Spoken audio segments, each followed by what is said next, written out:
Hi everyone, I am coming to you from my laptop. If you are using a laptop or computer, that's going to be the best way to work through the Canvas course for Math 106.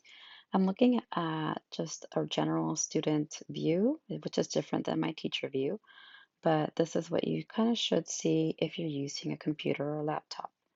I just want to make sure if you've never taken a class with me that you understand how to progress through our Canvas course. So the first page for the first week of classes, you'll see is this welcome page with information, a video about myself, important information about coming to class on the first day, and what to complete and where to start. Now you can either start to get to work on our class by clicking on the Start Here button or clicking on Modules. Here is what you should not do, and I will tell you why. This to-do list does not go in the order of the modules which I expect you to complete. So for example, let's say you want to um, complete this Getting to Know You survey. You can't. It's locked. Not because I have locked it, but because you haven't completed everything else you need to complete in order to go there. So if I click back on home, um, you should, like I said, either you can click on modules, you can get an overview of what you need to do in the order you need to do it.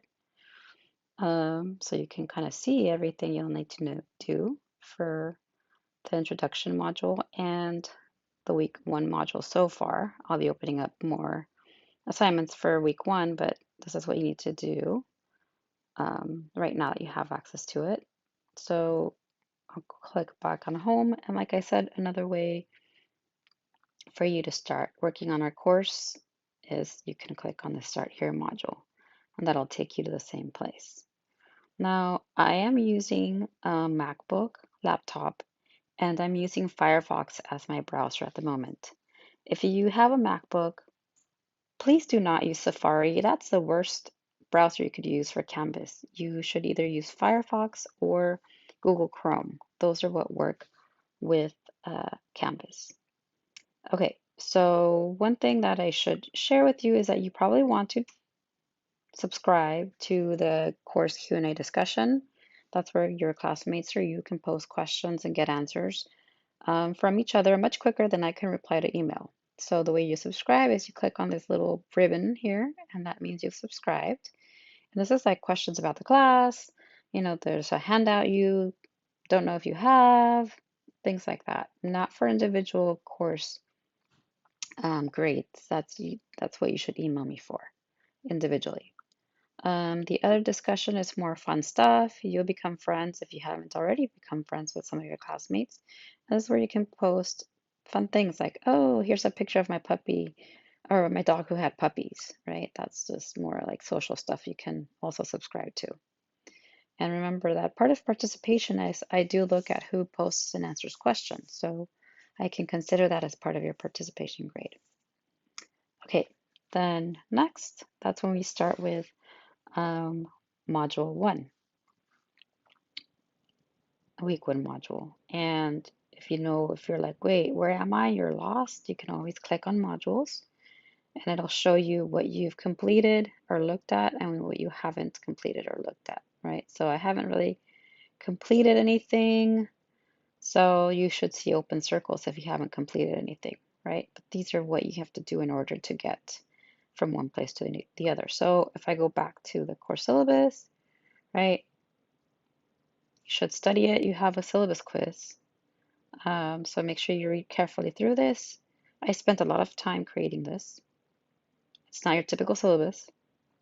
So make sure that you go and read through that, right? And then this requires you, I believe, to mark as done, right? So once you've read through it and understand it, you can mark it as done. I will also bring printed copies of these to class, but if you don't mark as done, you can't go on to the next page. Now that it's clicked mark done, you can go on to the next page and you have a syllabus quiz, right?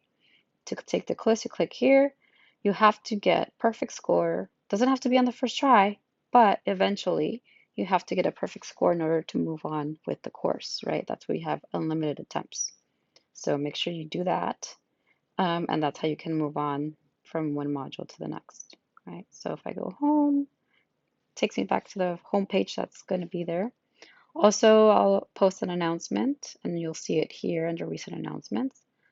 But if I go back to modules, you'll see check marks with what you've actually completed, right? And this means you haven't completed the entire module, but you've completed this page. So you have to go in order. Once again, you will not be able to move on if you don't go in order. And please do not email me telling me that it's locked because I did unlock it. You didn't unlock it by going in order.